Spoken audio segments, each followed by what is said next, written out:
نے میری اور آپ کی پیدائش کا مقصد بھی یہی بیان فرمایا کنتم خیر امت اخرجت للناس تأمرون بالمعروف وتنہون عن المنکر۔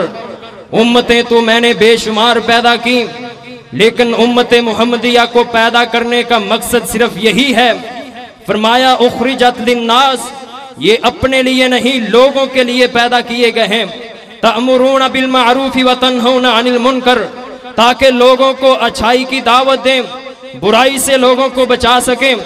تو حضرات اسی مقصد، اسی پیغام، اسی منشور، اسی دعوت کو لے کر نبی علیہ السلام نے مکہ کوہ صفا سے اس بات کا اعلان کیا تھا، قولوا لا الہ الا اللہ تفلحوا، لوگو لا الہ الا اللہ کو سینے سے لگا لو، کائنات کا رب دنیا آخرت کی عزتیں تمہارے قدموں پہ نچھاور کر دے گا۔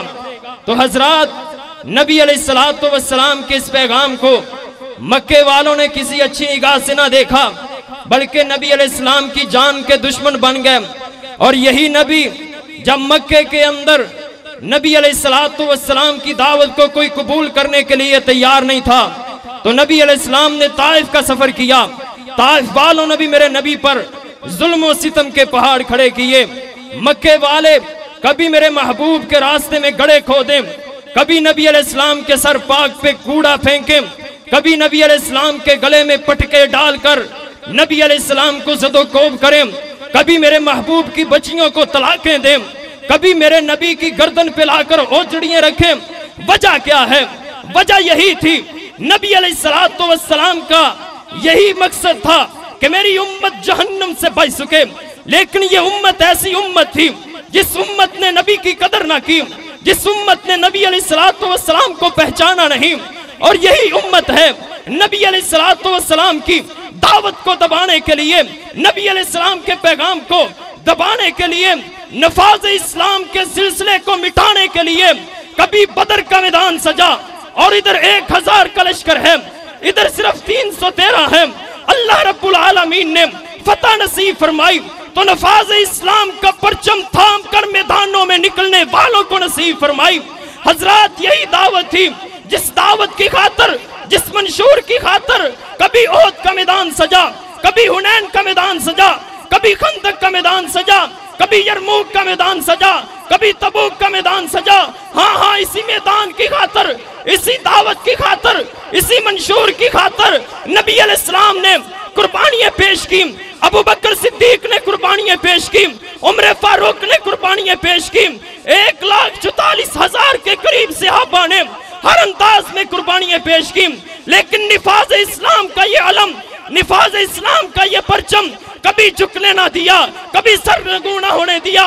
اور یہی پیغام تھا عمر بن خطاب رضی اللہ تعالی عنہ نے 22 لاکھ مربع میل پر کائنات کی اس دھرتی پہ اسلام کے پیغام کو نافذ کیا۔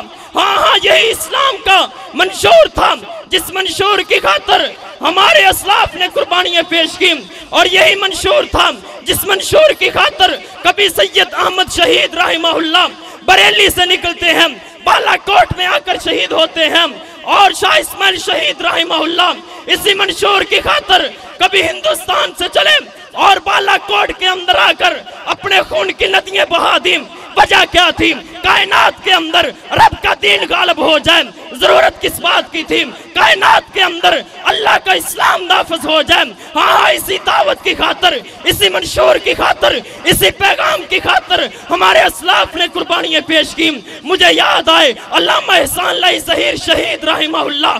کون علامہ احسان اللہ ظہیر تھے؟ ہاں میرے علامہ وہ علامہ تھے جو آنکھوں میں آنکھیں ڈال کر ظلم و جبر کو کسی بھی پائے میں نہ رکھتے، ظلم و ستم کو کسی بھی انداز میں اپنے سامنے کبھی بھی برداشت نہ کرتے، حق کی خاطر ہر قسم کے دشمن سے ٹکرانا جانتے تھے، اسلام کی خاطر اپنا آپ مٹانا جانتے تھے، رب کے دین کی خاطر اپنی جان کا نذرانہ پیش کرنا جانتے تھے۔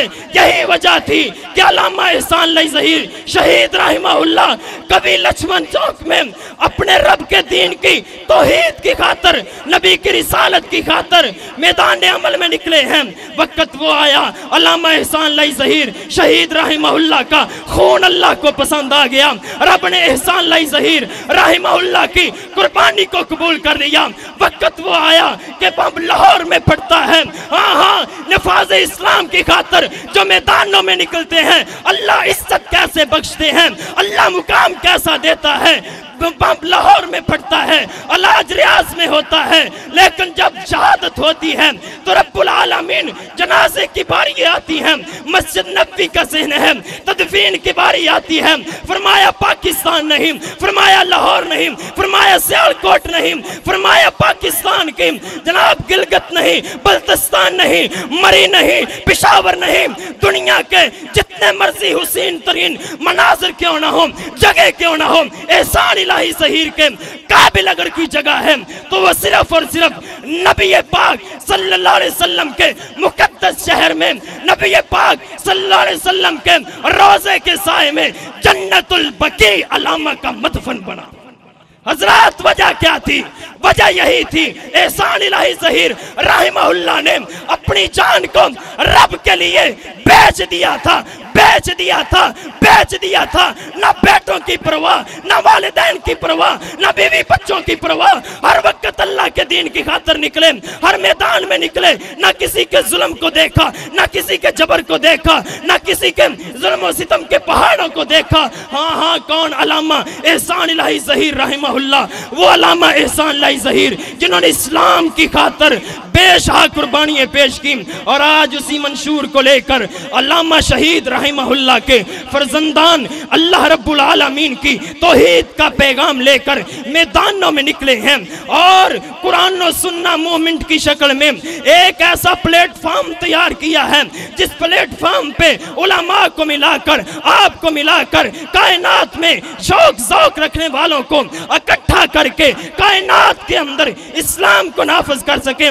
اور انشاءاللہ جب تک ہمارے جسم میں جان ہے، ہمارے جسم میں خون کا آخری قطرہ ہے، ہم انشاءاللہ نفاذ اسلام کی خاطر ہماتن ہر وقت ہر لحاظ سے ہم اپنے قائدین کے ساتھ کھڑے ہیں۔ انشاءاللہ ہم علامہ ظہیر حفظہ اللہ کے ساتھ ہیں۔ بولو انشاءاللہ علامہ صاحب کا ساتھ دینے کے لیے تیار ہو؟ انشاءاللہ ہم ہر میدان میں علامہ صاحب حافظہ اللہ کا ساتھ دیں گے۔ تو اسی مقصد کے لیے الحمدللہ یہ پنڈال سجایا گیا، یہ جلسہ گاہ سجائی گئی، اور الحمدللہ حجرہ شاہ مقیم کی یہ سرزمین اللہ کا فضل ہوا اس سرزمین پر کہ آج توحید کا نکارہ اسی سرزمین سے بلند ہو رہا ہے۔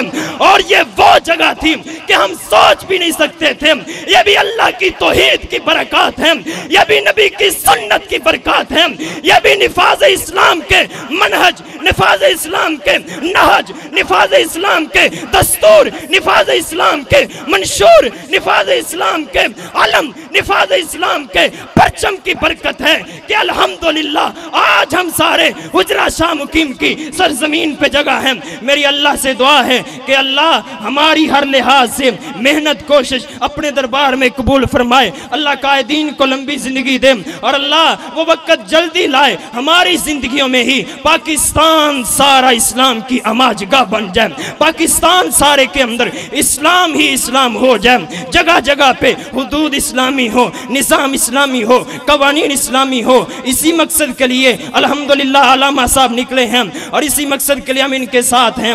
تو میری اللہ سے دعا ہے کہ اللہ علامہ صاحب حافظہ اللہ اور دیگر قائدین جو اس مقصد کو لے کر نکلے، اللہ سبھی کی حفاظت فرمائے، اللہ مقصد میں کامیاب فرمائے، اللہ ہماری محنت اپنے دربار میں قبول فرمائے۔ وما علیہ الا البلاغ المبین۔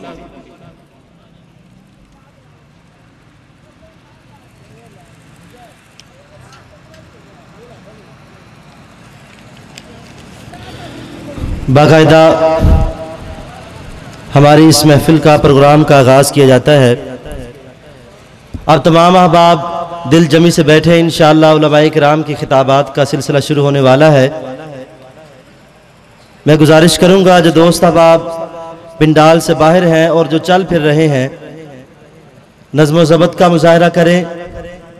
اگر آپ نہیں بیٹھیں گے تو بچے کیسے بیٹھیں گے؟ برائے مہربانی نظم و ضبط کا مظاہرہ کریں۔ تو تلاوت کلام پاک کے لیے میں دعوت دیتا ہوں